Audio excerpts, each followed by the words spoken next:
Well guys, I've got 11 pocket doors to set in this house, and I'm trying a technique that I haven't personally done before, but I'm seeing a lot of guys on Instagram use, and it's called wet setting your split jambs for pocket doors. I think it's a game changer. So far, I'm really liking it, so I'm gonna show you how to do it in this video.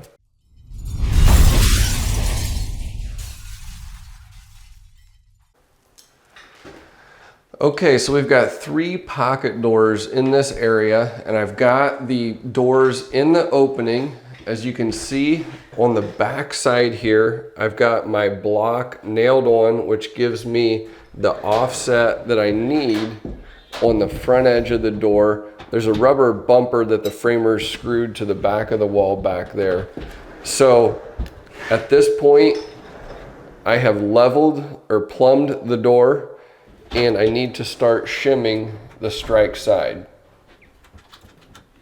In my location, most of the time we're using 2x6 walls for our pocket door cavities. So in this case, I've got 6 9/16 flat jamb, which we will nail in place for the strike side.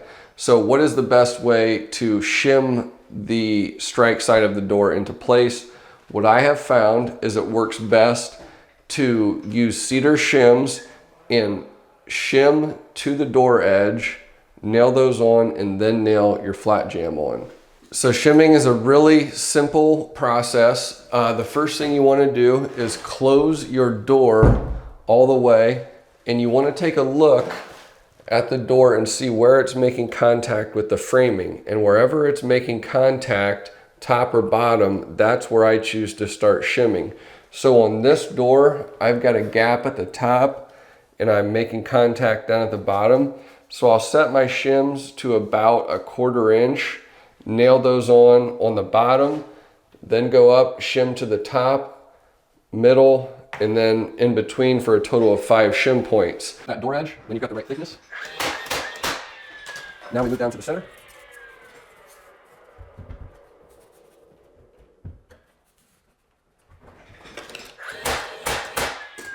Okay, now we will shim in between.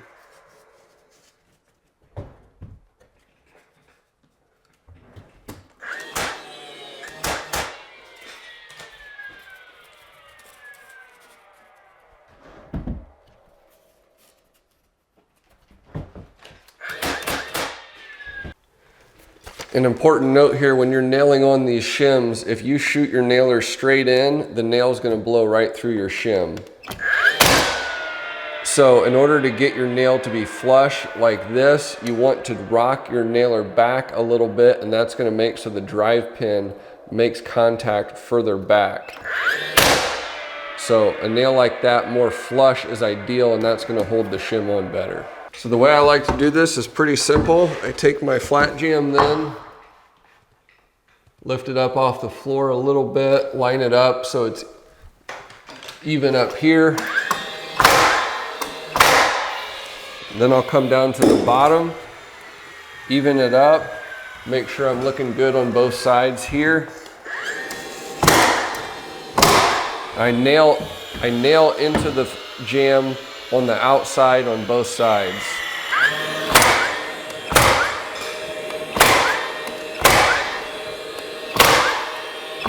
Now this part of the process is really key to getting this perfect. Now I'm gonna cut off all of these shims, and I wanna save the thin portion of the shim, and then I'm gonna micro shim this to the door edge to make sure that it's perfect.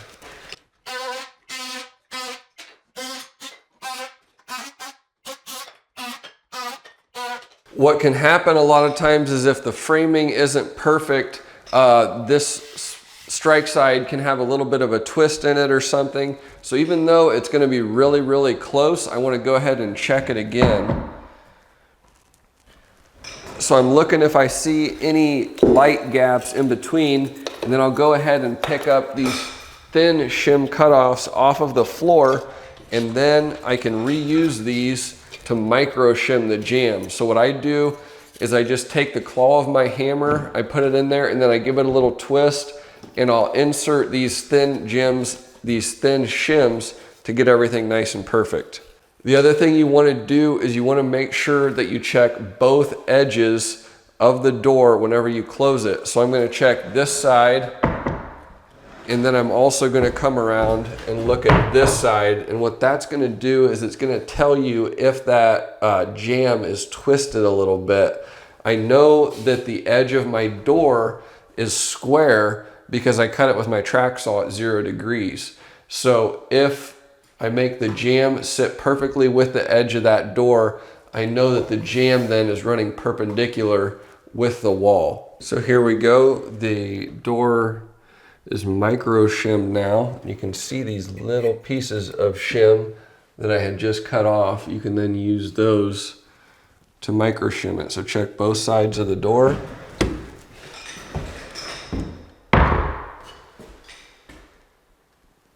Now we're good to move on to the next one. At this point in this little area here, we've got all of our strike side jambs installed and micro shimmed so that we've got a very tight fit between the door and the jamb. So this is the part where it gets a little tricky. Now I've got to rip my split jamb pieces. I've seen production trim guys that just always rip their split jamb pieces the exact same at 2 5/16 or 2 3/8, whatever it may be. The issue with that is a lot of times the framers install these tracks at framing stage, and a lot of times these tracks actually aren't centered in the wall. They can be off a little bit. So what I like to do is I'll close my door and I'll measure on both sides at the top here and here, and then I'll go around and do the same thing on the other side of the door. If I find that the door is centered, great. I'll make both of the split jambs the same width.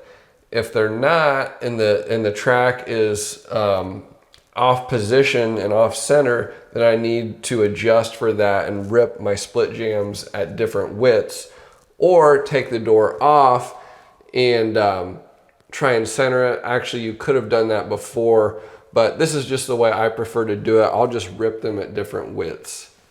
On this house, out of the 11 or so pocket doors, I've already done, I think, 6 or so, and I haven't had to rip any at different widths yet, but in this particular little area with these 3 pocket doors, all of these are different.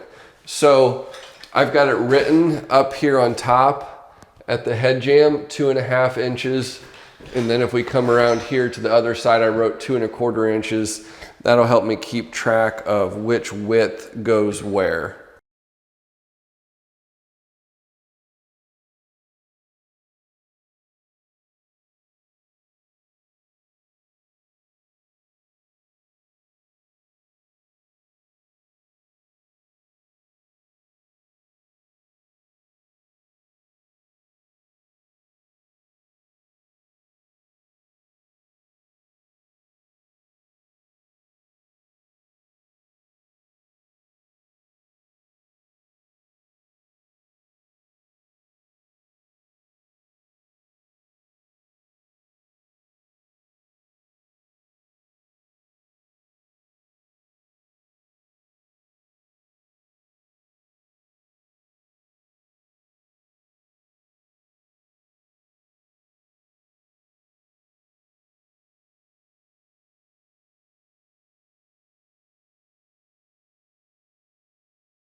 Now we get to the exciting part of this install. So the age-old question, is there a better way to do pocket doors? A lot of us has struggled. I don't think I've ever heard a carpenter say that they like installing pocket doors and trimming them out, because there's just not a real precise way to do it repeatably over and over again. What often happens whenever you go to install your split jambs is the stud is not perfect, and so it'll twist in or out rather than keeping that nice straight line across the front edge of your split jambs and the door edge, it'll want to twist in or out. So what could we do to come up with a better solution? A lot of guys, I shouldn't say a lot, I've seen a few guys on Instagram using this technique, and that is wet setting your split jambs. So to do that, we're going to take some blocks. I've got 1.5 inch GRK screws screwed into this, and we will screw the block onto the door edge and then into the split jambs. And what that's going to do is it's going to leave a gap between the split jamb and the framing, and we're going to fill that with an adhesive that doesn't shrink or expand. So I'll start by screwing into the door. Now I want to use, I've got a M-Tech mortise hardware on this, so I want to make sure that I've got a 1/4 inch gap between the door and the split jamb to ensure I have enough space for my door hardware. So I'm going to take my 1/4 inch shim up here. Now you want to make sure on your split jamb pieces that they are not touching the floor or your framing above. If they are touching, it might not allow your door to open and close for whenever you put the adhesive on here. So give yourself a little bit of space when doing that.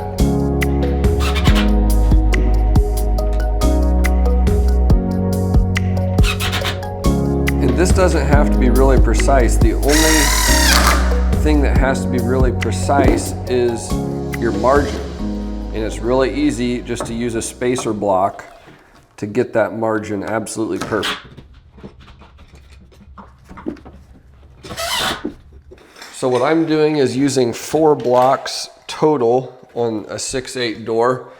So I'm going to try and space these somewhat evenly here. Again, just using my spacer block.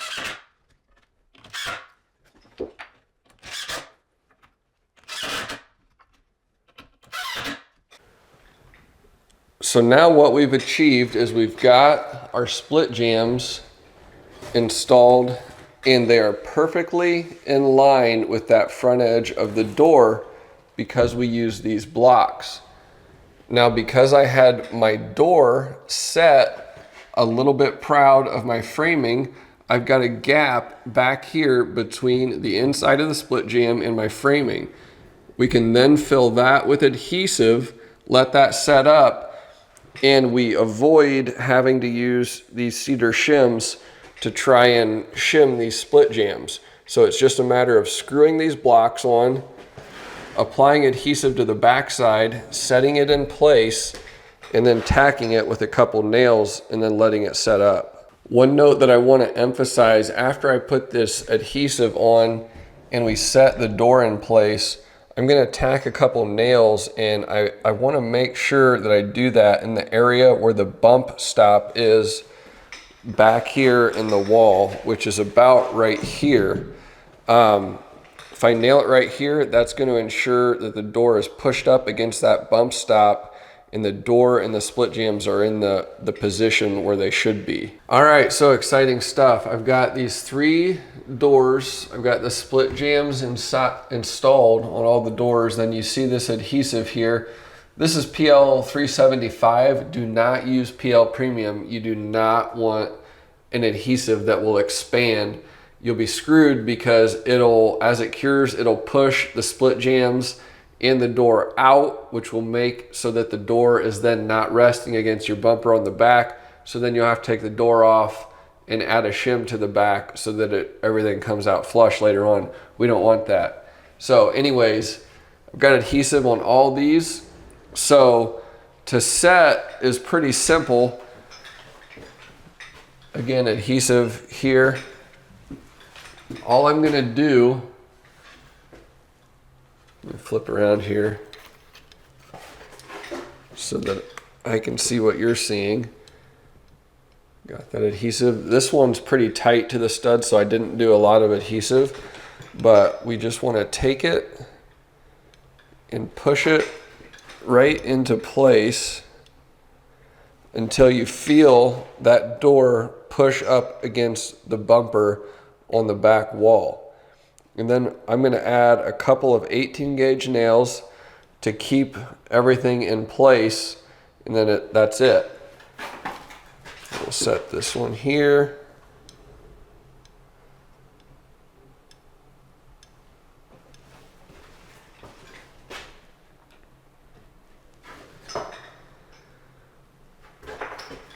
And you can see that adhesive filling that cavity. In here.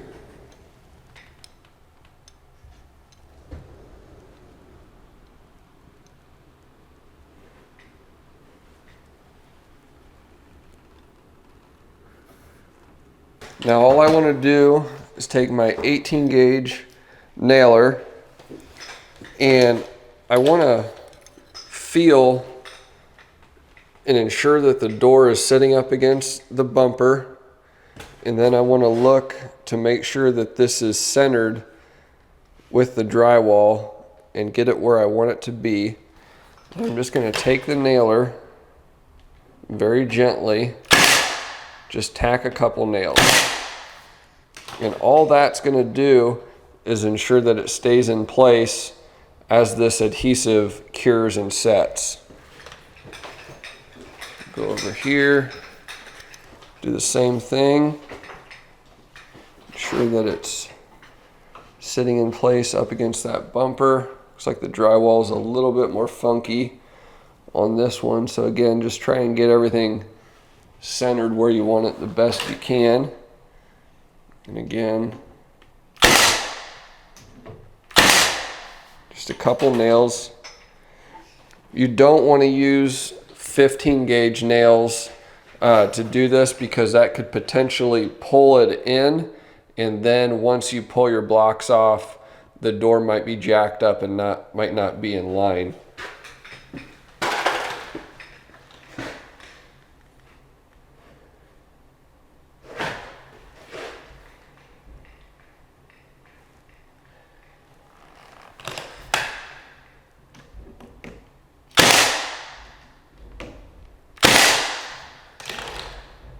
That's it.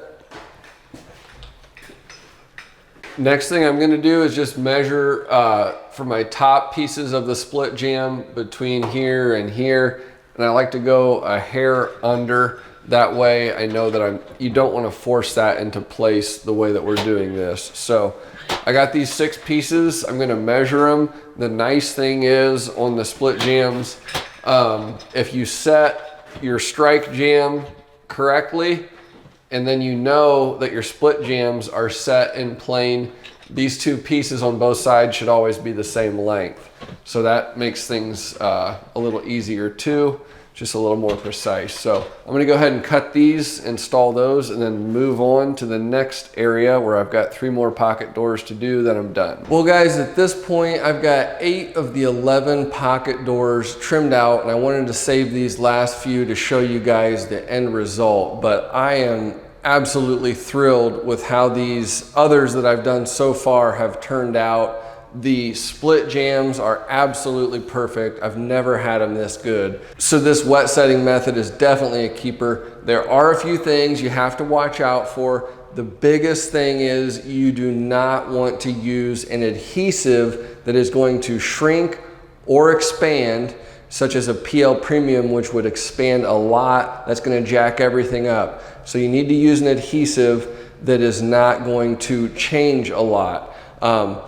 I used some liquid nails that worked well, and some PL 375 that also seemed to work really well on these. The other key, I left everything screwed. I finished these up on a Friday. It's now Monday. So I left everything screwed in place, so it definitely had plenty of time to set up. I don't think you need to get in any hurry to take these blocks off. You can actually trim these doors out with the blocks still on.